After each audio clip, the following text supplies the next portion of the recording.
The Messiah said, "When you come to know yourselves, then you will become known, and you will realize that it is you who are the sons of the living Father. But if you will not know yourselves, you dwell in poverty, and it is you who are that poverty." Former Prime Minister Shinzo Abe, patay na. Diba? So, siguro ko naman, marami dyan, alam na ninyo yan. Na-assassinate siya kahapon. Kahapon ba? Unong kasi, late ko na yata napanood yung news. But anyway, not later than 2 days ago. So, kahapon siguro. Okay.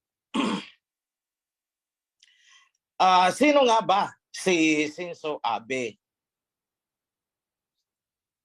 At anong ginawa niya? Wag na lang yung sino, but rather anong ginawa niya. I mean, nung siya ay nakapo na Prime Minister, ano yung sinasabing legacy niya? Sa napakaikling salita,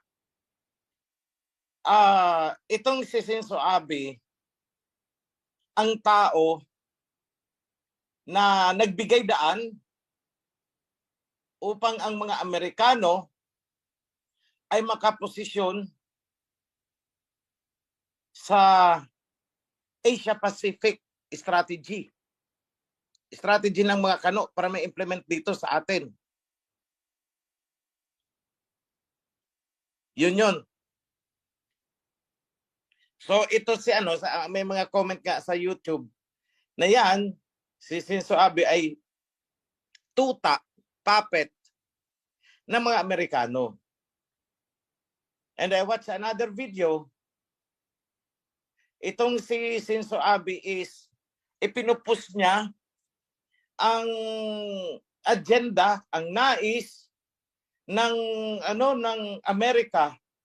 Sukdo lang ito ay harmful na sa mga citizen ng kanyang bansa. So that is Shinzo Abe. So ibig sabihin, ano ang attitude kay Shinzo Abe ng China at saka Russia?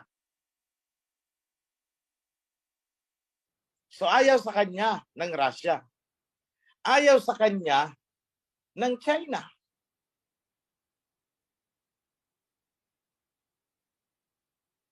At marami din sa bansa niya ang ayaw din sa kanya kasi nga tuta siya. May mga ini-implement na siya na mga programs, mga strategy na masakit na at nasasakta na, nasasagasaan na ang kanyang bansa. Ina-adapt niya kasi yun ang sinasabi ng Amerika. That is what Shinzo Abe is. And knowing, alam natin yan, marami sa inyo nagtatanong, paano ang Japan dikit sa Amerika? Anong sagot ko? Hayaan nyo lang. Darating ang panahon na yan ay maninindigan at yan din ay magigising. Di ba yan ang sinasabi ko sa inyo? Magigising din yan. Babaliktad yan. Kailangan lang mawala ang taong itong nagpupush ng American agenda. Ay, naku, baka mapagbintangan tayo niyan. Pero wala tayong kinalaman dyan. Pero nilog din siguro ng abayan. Kasi matagal nang tinik sa lalamunan ko yun. It's time na tatanungin ako. Hindi ko alam kung anong isasagot ko. Bakit nga ba nagkaganyan ang Japan? Nasaan ang patriotism nila? Diba, ang alam ko sa Japanese, kapag nakorne na ng kaaway, itatayo ang sword, yung talim ang nakataas at dadapa sa sword. Harakiri. Yun ang alam ko. Bakit itong si Abe ay ganyan? Where is patriotism? Pagkitanong nga yan sa mga kaibigan ninyong Hapon. Matapos nilang bombahin ang mga ninuno nila, binumba. Alam naman ninyo ang Nagasaki, alam naman ninyo ang Hiroshima, alam naman ninyo yung ito inihurog na bomba doon.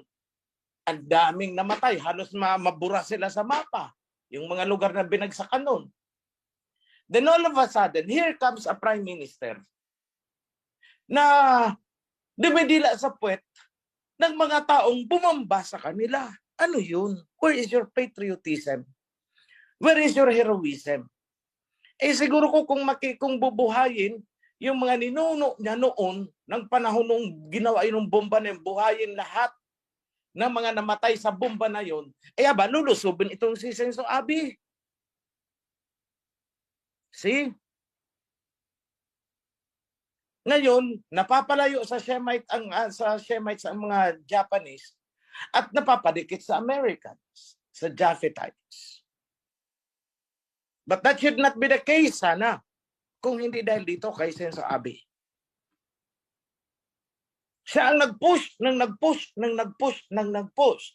habang inilalayo niya ang bansa mula sa possible reconciliation with the Japanese and with the Russians. Kasi kahit nag-away-away sana, dahil iisang continent tayo, madaling i-patch up yun. Hindi eh. So sa akin, I am looking at a new horizon. Bagong pag-asa na sa pagkawala ni Senso Abe ay medyo babalik ang diwa, the spirit of being an Asian sa mga Japanese.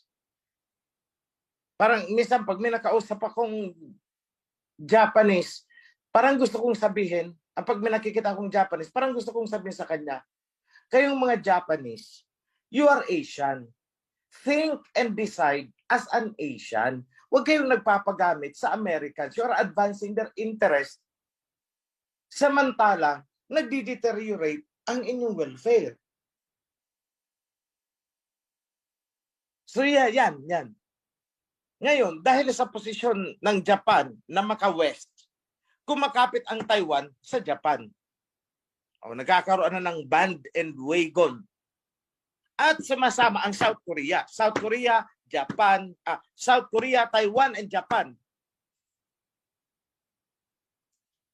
Yan ang problema natin dito sa Asia Pacific.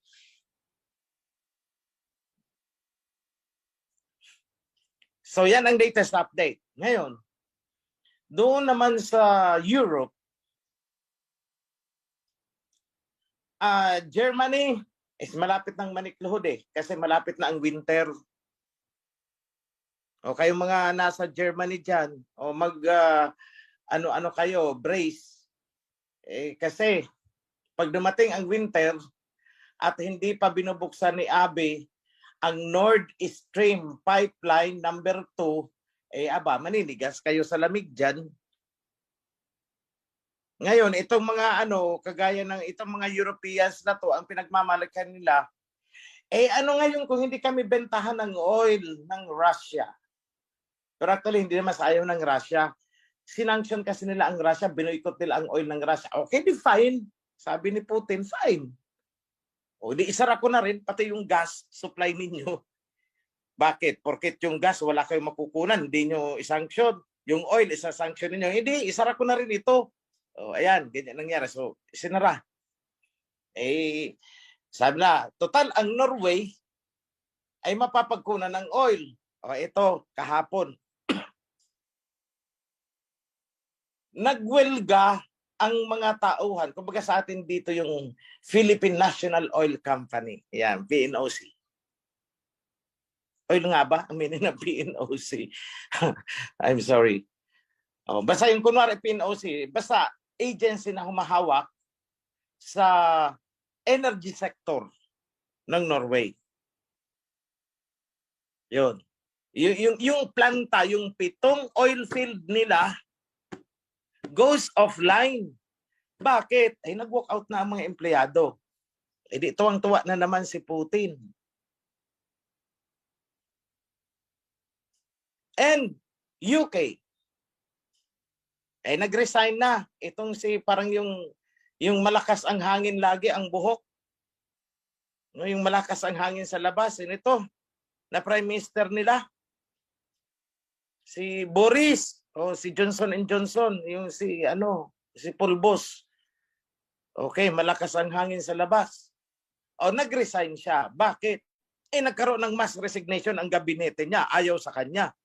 Sabi na naman ni Putin, kung ayaw nyo sa kanya, ayaw din naman namin sa kanya. See? Bakit? Anong nangyayari? Ano ba talaga nangyayari sa UK? Nag-aaway-away na sila. Bakit? Hirap na sila. Bakit hirap na hirap sila? Kasi nga dahil sa pagkalaban nila sa Russia. Germany, bagong kasi wala na si Angela. Yung Prime Minister din doon. Nag-U-turn na ngayon, pabalik, back to Russia. Di tatawa-tawa na naman si Putin. Norway, walang oil. Bakit? Walk out ang mga, ewan ko, baka mga sympathizers ni Putin, pero nagkataon lang siguro. Wala na ring oil.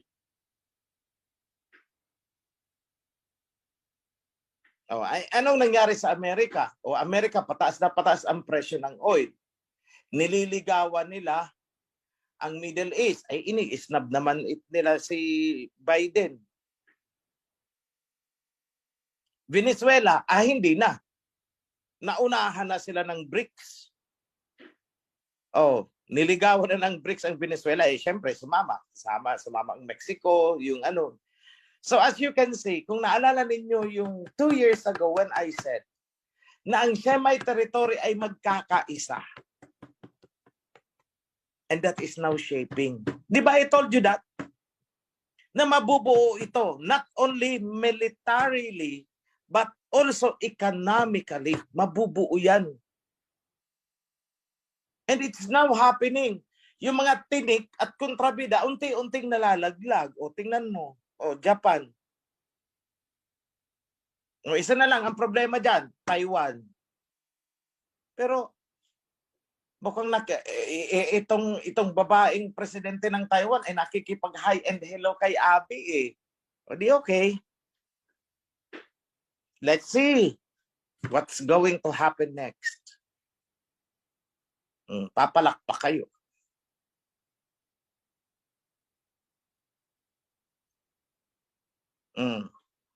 Isunod na yan.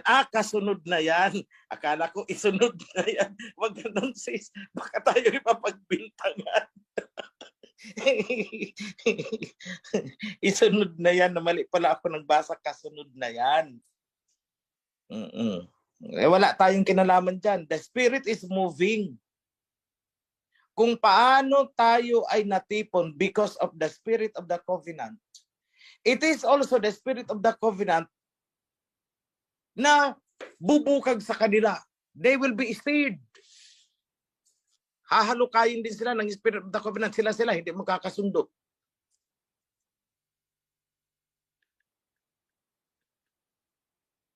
So now, I'd like you to, sorry kasi biglaan itong message na to na i-deliver ko sa inyo. Hindi ko nahanap ang verse.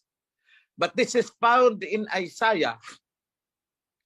Na by the time that we are being blessed, kung saan man tayo naroroon, the land will be equally blessed. Kaya ang swerte ng mga Pilipino, na kahit ayaw sa covenant, swerte nila, bakit andito tayo Yung blessing na darating sa atin, madadamay sila, maaambunan. Swerte nila. Kahit papano, di ba? So tayo ang nagdadala ng swerte sa bansang ito. Habang tayo ay pinagpapala, yung mga kumakalaban sa covenant ay bumabagsak at naghihirap naman. So itong pagtaas ng mga bilihin natin, this is only temporary. I tell you, this is only temporary. Yung economic troubles natin, these are only temporary. Pero ang nakakatakot, yung ikaw ay nasa taas at dumadaos-dus ka ng pababa at wala kang makapitan. Katulad ng Europe, katulad ng Amerika. Japan, bumagsak ang kanilang yen. Para doon to kung nakabango na. But that was the news last time. Na talagang sobra, nag-devaluate talaga. Kahit naman ngayon, di ba? Alin ang mataas ang value? Yen o peso natin? Sige nga. For info lang.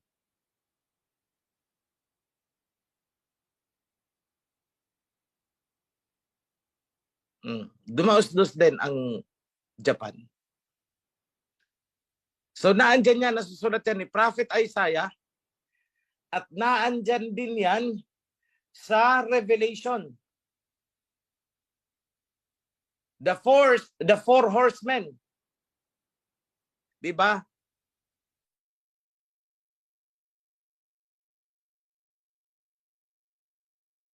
For a day's labor. Naalala ninyo yon? O ito yung nangyayari ngayon. Problema ang wheat, problema yung ganito. Magkakaroon ng food shortage, magkakaroon ng ganito. Ayun yun. Kasi umaarangkada na halos ang, sa pansin ko, 3 horseman na ang umaarangkada ngayon. Kaya yung famine, pwedeng mangyari. O di ba, nagfo-food shortage na. Economy. Yan. Habang nagkakaroon ng death. Di ba? O ito. Hinahamon nila si Putin. Ang Amerika, UK, gustong hamunin ang Russia. Edi sabi ni Putin, okay, hinahamon nyo kami. Gusto nyo kaming subukan. What can I say? Let them try. Subukan nila. So very cool na sagot. So, habang nagaganap ang lahat ng mayan, tayo naman ay nagpapatayo ng temple. Di ba nakakatawa lang?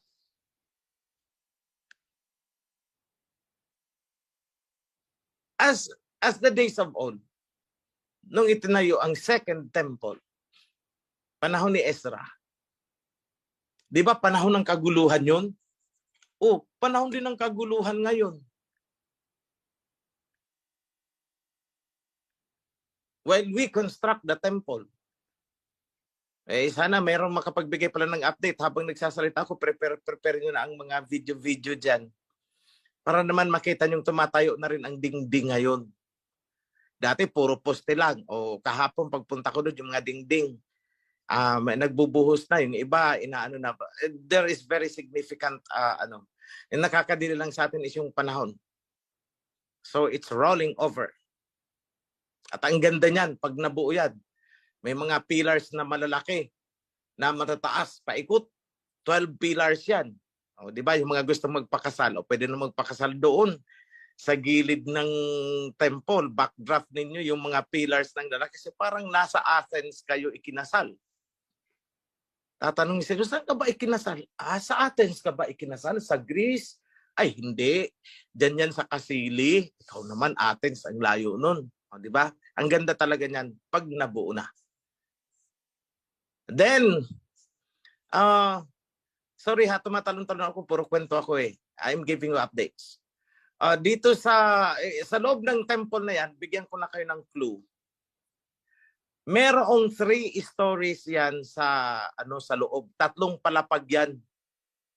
Pero yung gitna niyan is parang kang pumasok sa isang shopping mall na yung gitna is single floor mula sa pinaka ground floor paakyat open, nasa side doon pala palapag ang mga mga stores o parang ganyan ang mangyayari niyan. Because diyan natin ikikip ang mga books. O yung mga pumasok na sa atin sa kawan, i-entry sa book, the book of life. Doon isusulat yan. Malalaking libro yan. Para kayong nanonood doon sa mga Harry Potter na ang lalaki. O yung laki pag binuka mo, sakop yung buong table. O doon isinusulat yan. And the priests will be the one to do it. Mga ikinasal. O dito naman sa libro na to. All of those, ikikip natin ang archive niyan dyan sa loob ng temple. Not on the Holy of Holies, of course, dito lang sa bandang labas because that is 3 parts sa dito sa pinaka-unahan. O yung mga palapag na yun, na andun yung mga books kasi basa ng Revelation, may Book of Life, pagdating sa Judgment, and books were opened. Ano yung books na yan? We're talking about records. So we will maintain that. So maliban sa mga electronic copy natin na nasa computer, mga files, Meron tayong hard copy na talagang nasa loob ng temple. Doon natin i-maintain yung record. So there will be a book of life, there will be a book of remembrance, there will be a book of the covenants natin. Nandyan yan. And the priests will handle that. Sila ang mag-enter doon ng mga ano. Pag blinat natin, ay nagpasaway, ibablat natin, ay i-strike out yan doon. Nako, mahihirapan siyang bumalik. Bakit? Pag in-strike out na doon, ano yung buburahin mo yung strike out, tapos edi ang pangit na. So once you are there, you are there. Pag sumikapan na ninyo na huwag kayong ma-strike out doon.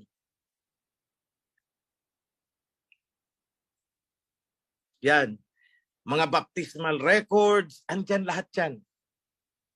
Always in the house of Abba. Yan. So by next week, may gusto akong talakayin sa inyo tungkol dito sa naalala rin yung binabasa natin, yung the woman clothed with the sun and under her feet, the moon is under her feet. Naalala niyo yun? Nabuntis at inaabangan at manganganak.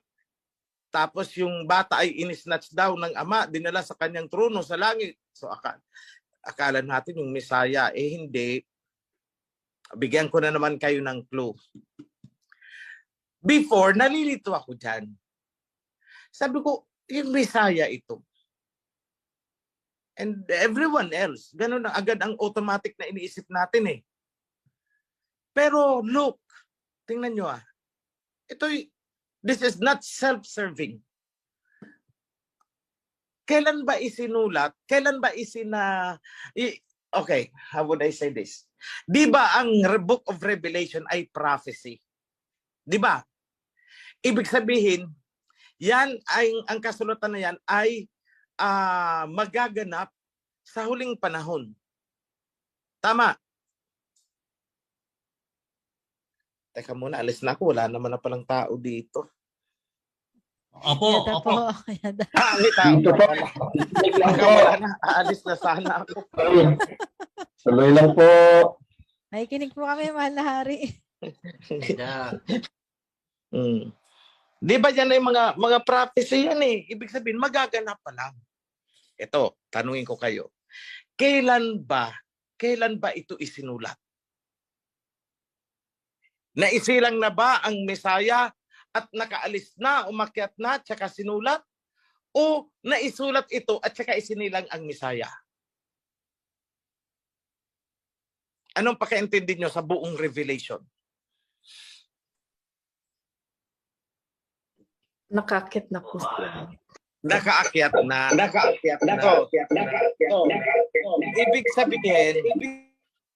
Ibig sabihin, naisilang na, tapos na, naisilang na ang Messiah. Napatay na ang Messiah. Nakaakyat na ang Messiah. At saka palang isinulat ni John Revelator itong Revelation. So ibig sabihin, ang nasusulat dito ay hindi tungkol sa Messiah. Dahil tapos na nakaalis na ang Messiah eh. So ibig sabihin, yung ipinapakita dito na batang isisilang na aabangan ng dragon at gustong kainin ng dragon, yung isisilang na yun ay hindi yun ang Messiah kasi tapos nang naisilang ang Messiah. Naintindihan niyo po? Yada. Okay. Opo, mahal na hari. Eto. Ngayon, kung titingnan niyo mabuti yung version dyan, ang babae daw ay pumunta sa wilderness. Dahil hinahabol siya ng dragon eh. Nakapunta daw siya doon dahil binigyan ng 2 pakpak ng eagle. 2 great wings of an eagle para hindi siya abutin ng dragon. O eto ngayon. Alin ba yung inaabangan ng dragon na gusto niyang kainin? Yung woman na nagsilang ng bata o yung bata ang gustong kainin ng dragon. Kasi kung yung woman ay hindi nahihintayin, kainin na kita ng buo. Hindi nahihintayin na makapanganak. So from the context, makikita mo na ang hinahabol ng dragon ay yung sanggol na ipapanganak ng babae at hindi yung babae. Hindi siya interesado doon sa babae. Ang gusto niyang silain is yung kanyang ipapanganak. Tapos nang nanganak sa wilderness. Bakit siya binigyan ng ng wings? Pagkatapos ng manganak, kinuha yung bata, dinala daw sa langit, tapos yung babae, binigyan ng wings of eagle para siya ay makatakas away from the reach of the dragon. O yan ang istorya dyan sa version ng Bible nila. Pero ito pala ang totoo. Ang babae, buntis, tumakbo sa wilderness at doon niya isinilang ang sanggol na gustong kunin ng dragon. Ang sanggol na yon ay pinaupo, binigyan ng trono. In short, naging king.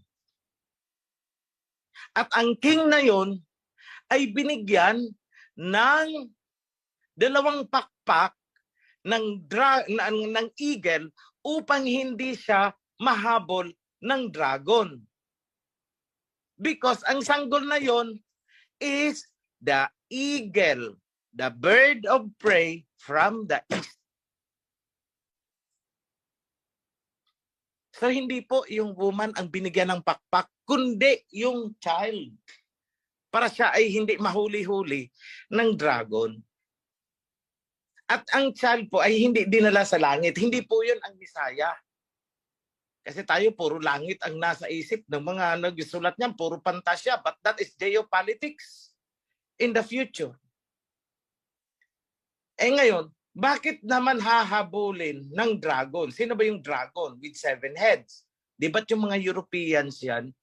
O balikan ninyo, yung anong video ko ba yun? Yung pinangalanan ko, ang 7 countries, the 7 heads of the dragon, na talagang nag-persecute din sa mga yung Berlin Conference. Yan, panoorin niyo yan, pinangalanan dyan, kung sino yung 7 heads of the dragon. Bakit galit na galit yan?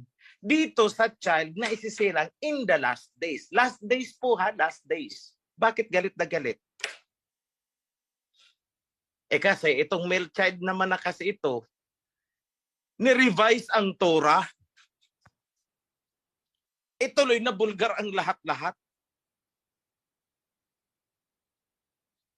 You see? Pati ba naman ang